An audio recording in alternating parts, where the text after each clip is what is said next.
На днях ученики 8-й школы принимали гостей из Государственной инспекции безопасности дорожного движения. В ходе беседы с учениками сотрудники полиции подробно рассказали об аварийности в городе и причинах совершения дорожно-транспортных происшествий. Особое внимание было уделено соблюдению правил дорожного движения в качестве пешехода и велосипедиста, а также ответственности за нарушение правил несовершеннолетним лицом. Помимо этого, инспектор по пропаганде безопасности дорожного движения Альберт Обтекаев рассмотрел с учащимися основные ошибки пешеходов, которые приводят к ДТП. Учитывая психофизиологические особенности школьников, это склонность к юношескому максимализму и неправильность оценки дорожной обстановки. С каждым годом увеличится транспорт на дорогах города Сибая. И с каждым годом, приходя в школу, мы у детей спрашиваем о правилах дорожных, как они знают и нет. На моем опыте скажу, что дети с каждым годом больше узнают правила дорожения, также начинают учить своих родителей, обучать детей. Дети обучают родителей, как нужно правильно вести на проезжей части, показывают, что нужно пристегнуться именно. Будем работать. Сотрудники ГИБДД напомнили учащимся, что весной этого года 2 ученика 8-й школы были госпитализированы в результате дорожно-транспортного происшествия, причиной которого послужила невнимательность ребят при пересечении проезжей части.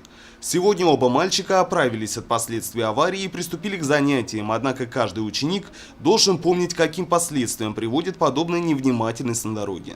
Светофор ждет, а когда будет, нельзя проезжать.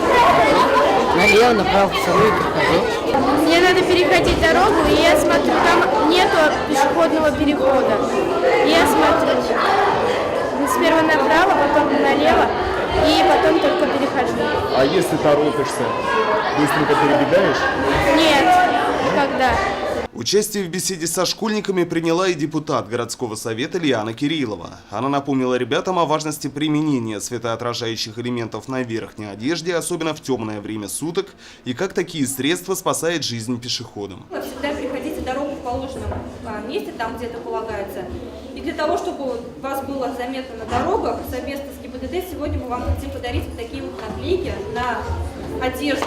На верхнюю одежду куда-то их прикрепите, можете на плечо, можете на спину, но лучше, наверное, на плечо, чтобы вас со стороны было видно. Подобная форма пропаганды, предполагающая непосредственное участие в диалоге с представителями дорожной полиции, является одним из наиболее эффективных способов профилактики детского дорожно-транспортного травматизма. Ученики, принимающие участие в подобных мероприятиях, традиционно проявляют большую активность и любознательность в подходе к вопросу личной безопасности и существующих правил поведения на дороге. В рамках недели безопасности проведены встречи в различных учреждениях, также дополнительные учреждения. С приглашением в ГИБДД приглашали мы несовершеннолетних детей, чтобы показать на наглядный пример, как происходит дорожный транспорт, какие машины бывают разбиты. Также провели совместно со станцией юных техников провели занятия с использованием картингов, показали, как нужно правила вести на проезжей части, какие бывают знаки. В целом могу сказать, что эта работа у нас проводится во всех общеобразовательных учреждениях, и в школах, и в садиках. То есть проводятся различные мероприятия, целью которого является обучение правилам дорожного движения. Вот сегодняшнее мероприятие – это яркий пример этому. То есть на базе 8-й школы мы провели совместно с депутатами и инспектором ГИБДД и ОДН мероприятие, которое как раз посвящено правилам дорожного движения. То есть такие мероприятия очень много. У нас работают как и школы, садики, так и дополнительное образование. По завершении мероприятия гости вручили детям светоотражающие элементы, после чего состоялось общее фотографирование.